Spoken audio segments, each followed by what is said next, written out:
ప్రభుని యేసుక్రీస్తునామములో హృదయపూర్వక వందనాలండి. ముందుగా ఇంత మంచి సమయాన్ని ఇచ్చిన తండ్రి అయిన దేవునికి ప్రభు అయిన క్రీస్తు ద్వారా కృతజ్ఞతాస్తుతులు చెల్లిస్తున్నానండి. అందరూ బాగున్నారండి. వాక్యం చదువుకొని ప్రార్థన చేసుకున్న తర్వాత పాఠంలోనికి వెళదామండి.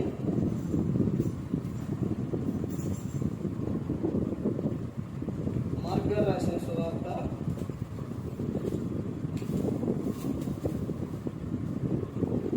రాసిన సువార్త 9వ అధ్యాయం 21వ వచనం. అప్పుడు ఆయన, ఇది వీరికి సంభవించి ఎంతకాలమైనదని వాని తండ్రిని అడుగగా, అతడు బాల్యము నుండియే అది వాని నాశనం చేయవలన తరచుగా అగ్నిలోను నీడలోను పడదోయి. ఏమైనను నీ వలనైతే మా మీద కనికరపడి మాకు సహాయం చేయను. అందుకు యేసు, నమ్ముట నీ వలనైతే నమ్మువానికి సమస్తము సాధ్యమని అతనితో చెప్పెను. ప్రార్థన చేస్తున్నాను. పరలోకమందున్న మా తండ్రి, పరిశుద్ధ ప్రేమ గల తండ్రి, గొప్ప తండ్రి, యెహోవా తండ్రి, మీ ప్రియకుమారుడు యేసుక్రీస్తు ప్రభువారి ద్వారా కృతజ్ఞతాస్తుతులు చెల్లిస్తున్నాం నాయన. ఈ రాత్రి వేళ మా అందరితో మాట్లాడమని మా ప్రభువైన యేసుక్రీస్తు నామాలు వేడుకుంటున్నాం తండ్రి. ఆమేన్. ప్రభువైన యేసుక్రీస్తు నామంలో హృదయపూర్వక వందనాలండి. దేవుని కుమారుడు యేసుక్రీస్తు ప్రభువారు ఈ లోకానికి వచ్చిన తర్వాత పరలోక రాజ్యం సమీపిస్తుంది కనుక మారు మనసు పొందమని ప్రకటింప మొదలుపెట్టారు. అంశం, నీ హృదయంలో ఉన్నది ఎవరు? నీ హృదయంలో ఉన్నది ఎవరు? దేవుడా, దెయ్యం? నీ హృదయంలో ఉన్నది ఎవరు? ఎవరు నీ హృదయంలో ఉన్నదే? ఉంటే దేవుడు ఉండాలి, లేకపోతే ఎవరు ఉండాలి? దెయ్యం ఉండాలి. మరి ఇప్పుడు నీ హృదయంలో ఉంది ఎవరు? దేవుడు ఉంటే ఆ లక్షణాలు ఎలా ఉంటాయి అంటే, దేవుని లక్షణాలు ఎలా ఉంటాయి అంటే, దేవుడు బాగు చేసే దేవుడు, కాపాడే ఆయన, రక్షించే ఆయన దేవుడు. దెయ్యంగాడు ఏం చేస్తాడంటే నిన్ను నాశనం చేస్తాడు. ఇక్కడ అదే చెప్తున్నాడు ఆ తండ్రి. ఏమని చెప్తున్నారో చూడండి. అది వాని నాశనం చేయడం తరచుగా అగ్నిలోను నీడలోను పడద్రోయును. యాభైలను నీ వలనైతే మా మీద కనికరపడి మాకు సహాయం చేయమని. దెయ్యం ఒక వ్యక్తిలో ఉంటే ఆ దెయ్యం లక్షణాలు ఎలా ఉంటాయి అన్నదే ఇక్కడ మనకు చెప్తున్నారు. ఒక వ్యక్తిలో దెయ్యం ఉన్నది. దెయ్యం అనగా సాతాను, అపవాది, అపవిత్రాత్మ, ఇవన్నీ కూడా ఒక వ్యక్తిలో ఉన్నాయి అనే అనుటకు కారణాలు ఏంటంటే అవి ఎలా తెలుస్తాయి అని అంటే, ఈ కుమారుల్లోని అపవిత్రాత్మ పట్టినప్పుడు ఆ పిల్లవాడు ఏం చేస్తుందంట? ఆ పిల్లవాడు ఏం చేస్తుంది? అది వాని నాశనం చేయవలనని. ఏం చేయాలంట? నాశనం చేయాలి. నిన్ను బాగుపడే విధంగా దెయ్యం చేయనీయడం. నువ్వు నాశనం అయిపోవాలి. నువ్వు దోమపాడానికి నువ్వు ఏమైపోవాలి? బానిస అయిపోవాలి. నువ్వు పొగ త్రాగి నీ దేహమును నువ్వేం చేసుకోవాలి? పాడు చేసుకోవాలి. నువ్వు ధూమపానం నువ్వు మానకుండా దెయ్యం ఏం చేస్తానంటే నీ పీక పట్టుకో. నువ్వేం చేస్తావంటే ఆ ధూమపానం మానలేవు, పొగ త్రాగటం మానలేవు. ఆ పొగ లోపలికి వెళ్ళిపోయి గుండెకు, లివరకు, నరనరాన, రక్తంలో కలిసి ఏమైపోతుంది అంటే నీ దేహం పాడైపోతుంది. అంటే ఇప్పుడు అవి పాడైపోతే, నీ అవయవాలు పాడైపోతే నువ్వేమైపోతావు? నాశనం అయిపోతావు, పనికి రాకుండా పోతావు. అంటే నీలో అనారోగ్యం, నీకు ఆరోగ్యం లేకుండా నీకు అనారోగ్యం చేయాలనే సాతాను. అలాగే మద్యం తాగేవాళ్ళు మద్యం తాగి ఆ మత్తులోని అక్కడ ఇక్కడ పడిపోయి తన్నులు తిని లేకపోతే తమ దేహాన్ని పాడు చేసుకుంటారు. తర్వాత రకరకాల విధానాలు, కొంతమంది సణుగుతారు, కొంతమంది గుణుగుతారు, కొంతమంది రకరకాలుగా ఇవన్నీ సాతాను తంత్రాలన్నమాట. సాతాను చేసే ఇవన్నీ కూడా అంటే నిన్ను ఏం చేయాలని సాతాను కూడా చేస్తుందంటే నాశనం చేయాలని. నీకు కోపం రేపుతుంది, ఆవేశం రేపుతుంది. అందులోని నీకు ఏం తీసుకొస్తారంటే అనారోగ్యాన్ని తీసుకొస్తారు. ద్వేషం, మత్సరము ఎముకలకు కుళ్ళు. అర్థమైందండి? ఒకరి మీద నువ్వు మత్సరపడుతున్నావంటే నీ ఎముకలు ఏమైపోతాయనంటే కుళ్ళిపోతాయి. నీ ఎముకల్లో సత్తు అనేది ఉండదు. ఇవన్నీ అపవాది చేసే అంతరాలు, అపవాది చేసే క్రియలు, అనుమానం, నిరుత్సాహం, ఇవన్నీ కూడా ఈ కుమారుల్లోని పట్టేసి ఆ పిల్లవాడిని నాశనం చేయాలని అపవాది చేస్తుంది. దెయ్యం ఒకళ్ళు వ్యక్తిలో ఉంటే ఆ వ్యక్తిలోని కోపం ఉంటుంది, ద్వేషం ఉంటుంది, సంతోషం ఉండదు, సమాధానం ఉండదు. వాళ్ళు చేయరాని కార్యాలు చేస్తారు వాళ్ళు. దేవునికి నీ హృదయంలో చోటు ఇవ్వకపోతే దేవుడు నిన్నేం చేస్తాడంటే భ్రష్ట మనసుకు అప్పగించేస్తాడు. సౌలులో దేవుని ఆత్మ వెళ్ళిపోయిన తర్వాత దెయ్యం ఆత్మ వచ్చినప్పుడు సౌలు సంతోషంగా లేడండి, ఆనందంగా లేడు, హ్యాపీగా లేడు. సౌలు ఎప్పుడు టెన్షన్ పడుతూ, బాధపడుతూ, కోపడుతూ ఉండేవాడు. నా సొంత కుమారుణ్ణే బూత్ మాట, అనరాని మాట అతను ఏమనంటే ఆగడి కొట్టు దాని కొడక అని పిలుస్తుంది. చూడండి, ఒక వ్యక్తిలో దెయ్యం ఉంటే, దురాత్మ ఉంటే ఆ వ్యక్తిలో నోటిలో నుంచి బూతు మాటలు వస్తాయి, చెడు మాటలు వస్తాయి, పనికి మాలిన మాటలు వస్తాయి. ఒక వ్యక్తిలో దెయ్యం ఉందని ఎలా తెలుస్తుంది అంటే ఇవే లక్షణాలు. ఇదిగో ఆ వ్యక్తి ఇక ఒక స్త్రీని చూసినప్పుడు మోహపు చూపులు చూడటం, లేకపోతే చెడు తిరుగుళ్ళు తిరగటం, చేయరాని కార్యాలు చేయటం, కోపపడటం, ఆనందంగా అనేది ఉండడు. ఎప్పుడూ టెన్షన్ పడుతూనే ఉంటాడు, ఎప్పుడూ బాధపడుతూనే ఉంటాడు. దెయ్యం ఒక వ్యక్తిలో అదే దేవునికి నీ హృదయంలో చోటిస్తే ఎలా ఉంటుందో తెలుసండి? ఆనందంగా, సంతోషంగా. దేవునికి చోటు ఇవ్వకుండా నువ్వు దెయ్యానికి చోటిస్తే జరిగే విషయం ఏంటంటే, చూడండి, రోమీయులకు రాసిన పత్రిక, దేవుడు నిన్ను భ్రష్ట మనసుకు అప్పగిస్తే నువ్వు చేసే కార్యాలు ఎలా ఉంటాయో చూడండి. రోమీయులకు రాసిన అపోస్తలుడైన పౌలు గారు రోమీయులకు రాసిన పత్రిక 1వ అధ్యాయం 28వ వచనం. మరియు వారు తమ మనస్సులో దేవునికి చోటియనొల్లకపోయేది కనుక చేయరాని కార్యములు చేయుటకు దేవుడు భ్రష్ట మనసుకు వారిని అప్పగించును. సౌలును కూడా అంతేనండి. దావీదు గారిలో దేవుడు ఉండ కాబట్టి దావీదు గారు వచ్చి అది వాంచినప్పుడు దురాత్మ వెళ్ళిపోయేది. అలాగే ఈ రోజున ఒక వ్యక్తిలో దురాత్మ ఉన్నప్పుడు, అక్కడ ప్రార్థన జరుగుతున్నప్పుడు ఏం చేస్తుందంటే దురాత్మ వెళ్ళిపోయింది. మరలా ప్రార్థన లేనప్పుడు, ప్రార్థన చేసే వ్యక్తి అక్కడ లేనప్పుడు, ఈ వ్యక్తి దూరంగా ఉన్నప్పుడు, ఆ వ్యక్తి దగ్గర లేనప్పుడు, ప్రార్థన చేసే వ్యక్తి దగ్గర లేనప్పుడు మరలా నీలో ఏమొస్తుంది? దురాత్మ వచ్చేస్తుంది. ప్రార్థన చేసే వ్యక్తి అక్కడ ఉంటే దురాత్మ అనేది వచ్చినా గానీ అక్కడ అతను ఏం చేస్తాడంటే ప్రార్థన చేస్తాడు. ఇప్పుడు దావీదు గారు అక్కడ ఉన్నప్పుడు ఏం చేసేవాడు? అది వాంచేవాడు. అది వాంచినప్పుడు దురాత్మ ఏమైంది? వెళ్ళిపోయి. నువ్వు కొంచెం ఆ వ్యక్తి నుంచి దూరం అయితే, ఆ వ్యక్తి నుంచి కొంచెం వెళ్ళిపోతే నీలో దురాత్మ అనేది వచ్చేస్తుంది.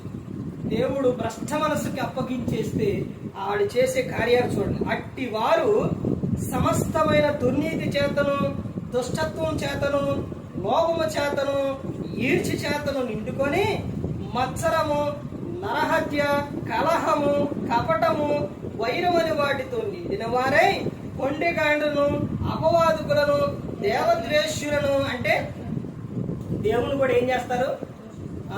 దూషిస్తారు, ద్వేషిస్తారు. ఎక్కడ ఉండ దేవుడు ఉంటే మాకెందుకు ఎట్ట జరిగింది? దేవుడు ఉంటే ఏంటి మాకు ఎట్ట జరిగింది? మేము ఎంతో విశ్వాసంగా ఉంటున్నాం కదా, ఏంటి దేవుడు ఎలా చేసిండు? మాకు బాబుని ఇవ్వకుండా పాపనిచ్చిండు, లేకపోతే మాకు ఏంటి సమస్యలు, మాకు ఏంటి బాధ? ఏం చేస్తారంట? దేవద్వేషులను, హింసకులను, అహంకారులను, పింకములాడు వారును, చెడ్డవాడిని కల్పించు వారును, తల్లిదండ్రులకు అవిధేయులను, అవివేకులు. తల్లిదండ్రులు అంటే ఇష్టం, తల్లిదండ్రులనే అన్నయ్య, వాడి మీద కోపపడటం, అరవటం, ఇవన్నీ కూడా. దేవుడు నిన్ను భ్రష్ట మనసుకు అప్పగిస్తే చేసే పనులు. తర్వాత ఇంకా ఏమని చెప్తున్నారు చూడండి, మాట తప్పు వారును అనురాగరహితులను నిర్దయులైరి, ఇట్టి కార్యాలను అభ్యసించు వారు మరణములకు తగిన వారు అను దేవుని న్యాయ విధిని వారు బాగుగా ఎరిగిండి వాటిని చేయుచున్నారు. ఇది మాత్రమే గాక వాటిని అభ్యసించు వారితో సంతోషముగా సమ్మతించుచున్నారు. మాకు ఎట్టా నరకం తప్పదు, ఇక మేము ఇయే చేస్తామని తర్వాత వాళ్ళు ఏం చేస్తున్నారు, ఇట్టి వాటిని చేయు వారితో ఎవరైతే ఈ కార్యాలు చేస్తారో వారితో ఏం చేస్తారు, వారు ఆనందిస్తారు. ప్రార్థన చేసే వారితో దేవుని మాటలు చెప్పే వారి దగ్గర ఎవరైనా ఎక్కువ ఉంటారండి? ఎవరన్నా ఒక వ్యక్తి లోక వార్తలు కానీ లోకం విషయాలు కానీ తీసుకొని వచ్చి చెబితే నువ్వు ఎంత టైం దాకైనా అర్ధరాత్రి వరకైనా నువ్వేం చేస్తావు, మాట్లాడుతూనే ఉంటావు, చెబుతూనే ఉంటావు. నీకు నిద్ర రాదు, అలసట రాదు. అదే దేవుని సన్నిధానానికి వచ్చి దేవుని దగ్గర దేవుని మాట వినాలని నువ్వు వచ్చినప్పుడు నువ్వు వినలేవు, అక్కడ కూర్చోలేవు అనమాట. ఏంటి మాకు ఈ బాధ, ఏంటి మాకు ఈ గోళ, ఇలాంటివి అనమాట. అదే లోక వార్తల విషయాలు అయితే చెప్పు, ఇంకా చెప్పు, ఇంకా ఏంటి, ఇంకా ఏంటి, ఇంకా ఏంటి. చూశారండి, ఇవన్నీ ఏంటి అని అంటే దేవుడు నిన్ను భ్రష్ట మనసుకు అప్పగించినప్పుడు నువ్వు చేసే కార్యాలు. అదే దేవుడు నీలో ఉంటే, దేవునికి నీ హృదయంలో చోటు ఇస్తే నీలో ఏం కనపడతాయో చివరిగా చూడండి. అపోస్తలుడైన పౌలు గారు గలతీయులకు రాసిన పత్రిక 5వ అధ్యాయం 22వ వచనం, అయితే ఆత్మ బలమేమనగా ప్రేమ, సంతోషం, సమాధానం, దీర్ఘశాంతం, దయాళత్వం, మంచితనం, విశ్వాసం, సాత్వికం, ఆశా నిగ్రహం, ఇట్టి వాటికి విరోధమైన నియమం ఏదియూ లేదు. క్రీస్తు యేసు సంబంధులు శరీరమును దాని ఇచ్చలతోనూ దురాశలతోనూ సిలువ వేసి ఉన్నారు. చూశారంటే, దేవునికి నీ హృదయంలో చోటిస్తే నీ ముఖం ఎలా ఉంటుంది, నీవు సంతోషంగా ఆనందంగా ఉంటావు, వెలిగిపోతూ ఉంటావు. నీలో ప్రేమ ఉండిద్ది, సంతోషం ఉండిద్ది, ఆనందం ఉండిద్ది, సాత్వికం ఉండిద్ది, దీర్ఘశాంతం ఉండిద్ది. దేవుడు నీలో ఉన్నప్పుడు, నీ హృదయంలో ఉన్నప్పుడు. దేవుడు నీ హృదయంలో లేకపోతే నీలో శరీర కార్యాలు కనపడితే నువ్వు భయంకరమైన విధానానికి వెళ్ళిపో. శరీర కార్యాలు చూడండి, శరీర కార్యములు స్పష్టమై ఉన్నవి. అవేమనగా చారత్వము, అపవిత్రత, కాముకత్వము, విగ్రహారాధన, అభిచారము, ద్వేషములు, కలహము, మత్సరములు, క్రోధములు, కక్షలు, వేదములు, విమతములు, అసూయలు, మత్తతలు, అల్లరితో కూడిన ఆటపాటలు మొదలైనవి. వీటిని గూర్చి నేను మునుపు చెప్పిన ప్రకారం ఇట్టి వాటిని చేయువారు దేవుని రాజ్యమును స్వతంత్రించుకొనరని మీతో స్పష్టముగా చెప్పుచున్నాను. చూశారంటే, దేవునికి నీ హృదయంలో చోటు ఇవ్వకపోతే నీలో జరిగేది శరీర కార్యాలు నీలో కనపడితే, అలా నువ్వు శరీర కార్యాలతో నువ్వు ఈ లోకంలో జీవిస్తే దేవుని రాజ్యమును నువ్వు స్వతంత్రించుకోలేరండి. నువ్వు పరలోకం చేరాలంటే పరిశుద్ధుడైన ప్రభువుని నువ్వు సొంత రక్షకుని అంగీకరించాలి. దేవునికి నీ హృదయంలో చోటివ్వాలి. ఈ లోకం శాశ్వతం కాదు, శాశ్వతమైన లోకం పరలోకం, నరకం. నువ్వు ఈ లోకంలో దేవునికి నీ హృదయంలో చోటిచ్చి నువ్వు ఆత్మ ఫలాలు కలిగి నువ్వు క్రీస్తుని పోలి నడుచుకున్నప్పుడు ఈ లోకం విడిచిన పరలోకానికి చేరవు. అదే నువ్వు దెయ్యానికి చోటిస్తే వాడు చెయ్యరాని కార్యాలు నీతో చేపిస్తారో, నిన్ను భయంకరమైన స్థితికి వెళ్ళిపోతారో, నిన్ను ఈ లోకంలో బానిసని చేస్తారో, నిన్ను పిండేస్తారనమాట. పిండేస్తారు. చెరుకు రసం తెలుసండి, ఆ చెరుకుని మిషన్లో పెడితే చెరుకులో రసం ఉండిద్ది. మిషన్లో పెట్టినప్పుడు ఆ తీసినప్పుడు రసం అంతా ఒక పక్కకు వచ్చింది, తర్వాత ఏమొచ్చిందండి, పిప్పి వచ్చింది. అలాగే నిన్ను పిప్పిగా చేసి ఏం చేస్తారో పడేసేస్తారు. ఇక నువ్వు దేనికి పనికిరావు. అర్థమవుతుందండి? దేనికి పనికిరావు. నీ అవయవాలు పాడైపోతాయి. తర్వాత నువ్వు ప్రభువా అన్నా కానీ, నేను పిలిచినప్పుడు ఆమె వచ్చినవా నాయన, నేను చెప్పినప్పుడు విన్నవా? ఇదిగో నాయన, నీ గృహంలోని నీ సంఘంలోని సేవకులు చెబుతుంటే నువ్వు విన్నవా? ఎన్ని సంవత్సరాలు బట్టి నేను ఆ సేవకుల ద్వారా మాట్లాడుతున్నా, నువ్వు వింటనవా? వాక్యం ద్వారా నేను మాట్లాడుతున్నా, నువ్వు వింటనవా? వినట్లేదు. వాళ్ళే చెప్పుకుంటారులే, నాకెందుకులే, మా వాడేగా చెప్పేది, నాకెందుకులే అనుకుంటున్నావు. కానీ ఇదిగో దేవుని సేవకుడు చెబుతుండో, ఇదిగో దేవుని మాట, ఇది దేవుని వాక్యం, నేను మనసు మార్చుకోవాలి, నేను పరిశుద్ధంగా జీవించాలని నువ్వు ఎప్పుడన్నా అనుకున్నావా నాయన? ఇప్పుడేమో నీకు అన్ని ఆపదలు వచ్చినప్పుడు కేకేస్తావా, పిలుస్తావా? సరే, నువ్వు పిలిచిన తర్వాత నువ్వు ఈ లోకంలో మారు మనసు పొందితే దేవుడు నిన్ను క్షమిస్తాడు. నువ్వు అలా కాకుండా, నువ్వు అలాగే వాక్యం చెబుతున్నావు, వాక్యం వినకుండా, పట్టించుకోకుండా, ఇది నామకార్థానికి కూర్చొని నువ్వు నీ పాత క్రియలు ఇంకా చేస్తూ అలాగే జీవిస్తూ ఉంటే, యేసుక్రీస్తు ప్రభువు వస్తే, నువ్వు ఈ లోకం విడిస్తే నీ పరిస్థితి ఏంటి? భయంకరమైన అగ్నిలోకి వెళ్ళిపోతావు. అక్కడ అగ్ని ఆరద పురుగు సాగు భయంకరంగా ఉంటుందండి. ఇక యుగాలు అరవటమే, కేకలు పెట్టడమే. ఇక అలాంటి స్థితిలోకి నువ్వు వెళ్ళిపోకూడదని యేసుక్రీస్తు ప్రభువు ఈ లోకానికి వచ్చి మనందరి కోసం సిలువలో ఆయన ప్రాణం పెట్టాడు. ఆయనను సొంత రక్షకునిగా నువ్వు అంగీకరిస్తే ఈ లోకం విడిచినప్పుడు అడిగేతో ఆ లోకానికి చేరు. ఏముందండి? మద్యపానం ఏముందండి? ధూమపానం ఏముందండి? చారత్వం ఏముందండి? వ్యభిచారం ఏముందండి? అది నీ శరీరాన్ని ఆ క్షణంలో కొంచెం సేపు సంతోషాన్ని ఇస్తే అంతే. ఒక 5 నిమిషాలు, ఒక 10 నిమిషాలు నువ్వు అది సంతోషిస్తావు. తర్వాత నువ్వు నీ జీవిత కాలం అంతా బాధపడవు. పొగ దాగి నీ దేహాన్ని పాడు చేసుకుంటే ఎన్ని వేలైపోతాయో తెలుసండి, లక్షలైపోతాయి. మద్యం దాగి ఏదైనా లివరో లేకపోతే ఏదైనా పోతే ఎన్ని లక్షలైతాయి. చారత్వం చేసి నీకు ఏదన్నా ఎయిడ్స్ కానీ ఏదన్నా రోగం అంటుకుంటే నీకు నువ్వు ఇంకా దేనికి పనికొస్తావు? ఒక్కసారి ఆలోచించండి. ఈ క్షణికమైన ఈ జీవితంలో క్షణికమైన ఈ సంతోషం, వాటి కోసం అల్ప పాప భోగం కోసం నువ్వు ఏం చేస్తున్నావు? ఈ శరీర సంతోషాల కోసం దేవునికి దూరం అయిపోతున్నావు, నరకానికి చేరుతున్నావు, భయంకరమైన స్థితికి వెళ్ళిపోతున్నావు. మనుషుడా, ప్రతి ఒక్కరూ కూడా ఆలోచించండి, ప్రతి ఒక్కరూ కూడా తెలుసుకోండి, మనల్ని ప్రేమించే ప్రభువు ఉన్నాడు.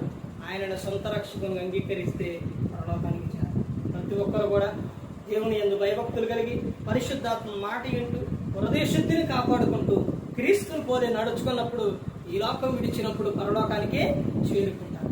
ఎన్నిసార్లు చెప్పినా, ఎంత చెప్పినా కానీ, దేవుడు ఎంత మాట్లాడినా, నిన్ను ఎంత గద్దించినా వినట్లేదా? విననల్లని వారి పరిస్థితి ఎలా ఉంటుందో తెలిసింది. చివరిగా ఒక విషయం చూడండి, ఎంత చెప్పినా నువ్వు వినకపోతే నీ పరిస్థితి ఎలా ఉంటుంది అంటే, సామెతల గ్రంథం 29 అధ్యాయం 1వ వచనం, ఎన్నిసార్లు గద్దించినను లోబడని వాడు మరీ తిరుగు లేకుండా హఠాత్తుగా నాశనమగును.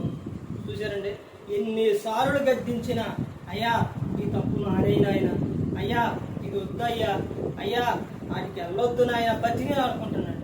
దేవుడు యేసుక్రీస్తు ప్రభువారు తండ్రితో చెప్పుకున్నారు, అయ్యా ఈ 1 సంవత్సరం ఉంచయ్యా, దాని చుట్టూ తవ్వి ఎరువేస్తానయ్యా, ఈ సంవత్సరం కూడా ఫలించకపోతే అప్పుడు తీసేద్దామయ్యా, అయ్యా ఈ 1 సంవత్సరం ఈ మనుషులు ఉంచయ్యా, ఎక్కడైనా మారుతారయ్యా, మారు మనసు పొందుతారయ్యా, ఈ 1 సంవత్సరం ఉంచయ్యా. ఇదిగో ఆ ధూమపానంతో, మద్యపానంతో, జారత్వంతో, తప్పులతో చనిపోతే నరకానికి వెళ్ళిపోతారయ్యా, అక్కడ అగ్ని ఆరదో, పురుగు చావదో, భయంకరంగా ఉంటుందయ్యా. తండ్రి ఈ ఒక్కసారి అయ్యా, ఈ ఒక్కసారని యోహాను గారు రాసిన సువార్తలో ఉంది. బతికినాడుకుంటున్నారు తండ్రి. ఎవరో? యేసుక్రీస్తు ప్రభువారు. ఎవరి నిమిత్తం? మన కోసం. దేవునికి నరునికి మధ్యవర్తి ఎవరో? క్రీస్తు యేసును నరుడు, మనకి దేవునికి మధ్యవర్తి. ఇశ్రాయేలుల కాలంలో వాడు తప్పు చేస్తే ఆ క్షణంలో దేవుడు చంపేసి, మరి ఇప్పుడు నీకు రావట్లేదని అంటే కారణం ఏంటో తెలుసండి, మనం చేసే ప్రతి ఒక్కటే యేసుక్రీస్తు ప్రభువారి మీద పడుతుంది. ఇకనైనా తెలుసుకో, ఇకనైనా మారు మనసు పొందు. ఈ క్షణికమైన జీవితంలో ఎందుకు నీ దేహాన్ని పాడు చేసుకొని దేవునికి దూరమై ఎక్కడా బాధలు పడతావు? ఈ లోకం విడిచినప్పుడు నరకానికి వెళ్ళిపోతావు. నువ్వు క్రీస్తుకి, దేవునికి నీ హృదయంలో చోటిస్తే నువ్వు ఎక్కడా ఆనందంగా ఉంటావు. నువ్వు ఈ లోకం విడిచినప్పుడు పరలోకంలో. ప్రతి ఒక్కరు గమనించుకొని, ప్రతి ఒక్కరూ కూడా దేవుని యందు భయభక్తులు కలిగి పరిశుద్ధాత్మ మాట వింటూ హృదయ శుద్ధిని కాపాడుకుంటూ క్రీస్తుని పోలి నడుచుకున్నప్పుడు ఈ లోకం విడిచినప్పుడు పరలోకానికే చేరుకుంటారు. మరి ఈ విధంగా నిలబెట్టి మాట్లాడించిన తండ్రి దేవునికి కృతజ్ఞతాస్తుతులు చెల్లిస్తూ ఇంతవరకు శ్రద్ధగా ఉన్న మీకు ప్రభు పేరున హృదయపూర్వక వందనాలు చెల్లిస్తూ ఈ మాటలు ముగిస్తున్నాను. అందరికీ వందనాలు.